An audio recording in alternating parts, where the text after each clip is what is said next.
সন্ত্রাসবাদ ইস্যুতে বাংলাদেশকে সতর্ক করেছে নয়াদিল্লি। ৭১ পত্রিকার টপ নিউজের সঙ্গে আছি আমি সাংবাদিক রহমত। সম্প্রতি ওমানে বাংলাদেশের পররাষ্ট্র উপদেষ্টা এবং ভারতের পররাষ্ট্র উপদেষ্টা জয়সওয়ালের সঙ্গে এক বৈঠক অনুষ্ঠিত হয়েছে। সেখানে ভারতের পক্ষ থেকে সন্ত্রাসবাদ নিয়ে সতর্কতা করেছে বাংলাদেশকে। বর্তমানে বাংলাদেশের সাথে পাকিস্তানের সুসম্পর্ক গড়ে উঠতেছে, যা দেখে ভারতীয়দের মাঝে বিভিন্ন ধরনের কথার জন্ম দিচ্ছে। এদিকে বাংলাদেশের জনগণ ধীরে ধীরে ভারত বিরোধী স্লোগান তুলছে, অন্যদিকে এই বাংলাদেশিরাই পাকিস্তানের দিকে এগিয়ে যাচ্ছে।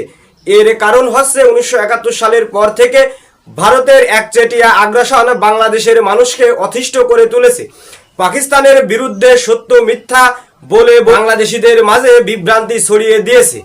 5 আগস্টের ছাত্র জনতার গণঅভ্যুত্থানের পর শেখ হাসিনা ভারতে পালিয়ে যাওয়ার পর থেকেই ভারতের সাথে বাংলাদেশের সম্পর্কের অবনতি ঘটেছে। বর্তমানে শেখ হাসিনা ভারতে অবস্থান করছে। বাংলাদেশের পক্ষ থেকে হাসিনাকে ফিরিয়ে দেওয়ার কথা বলা হলেও ভারতের পক্ষ থেকে কোনো কিছু জানানো হচ্ছে না। এরই মধ্যে ভারত বাংলাদেশকে সন্ত্রাসবাদের সতর্কবার্তা দিচ্ছে।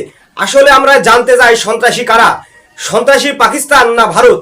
বাংলাদেশকে সতর্কবার্তা দিয়ে ভারতের লাভ কি? বাংলাদেশ যদি পাকিস্তানের সাথে সুসম্পর্ক গড়ে তোলে, দক্ষিণ এশিয়ায় একক ক্ষমতার আধিপত্য হারাবে ভারত।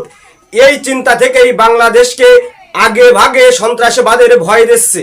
সার্ক ইস্যুতে প্রশ্ন করলে ভারতের পররাষ্ট্র উপদেষ্টা রণধীর জয়সওয়াল বাংলাদেশের বিভিন্ন বিষয় নিয়ে কথা বলেন।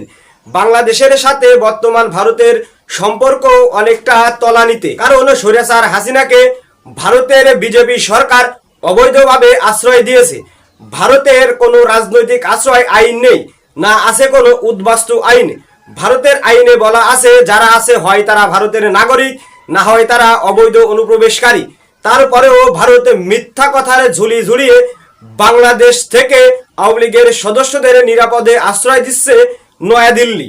আর এসব দেখে বাংলাদেশের মানুষ তেলে বাগুনে ফুঁসে উঠছে আর স্লোগান তুলছে ভারত বিরোধী, ঢাকা না দিল্লি, ঢাকা ঢাকা।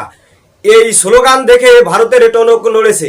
সম্প্রতি আরো বিভিন্ন গুঞ্জন শোনা যাচ্ছে, বাংলাদেশের হাতে স্বৈরাচার শেখ হাসিনাকে তুলে দিতে পারে নয়াদিল্লি। তবে হয়তোবা তার জন্য ভারত থেকে কিছু শর্ত জুড়ে দেওয়া হতে পারে। তবে এই শর্ত বাংলাদেশ মানবে কিনা সেটাই এখনো দেখার বিষয়। সবাইকে ধন্যবাদ জানিয়ে শেষ করছি। আল্লাহ হাফেজ।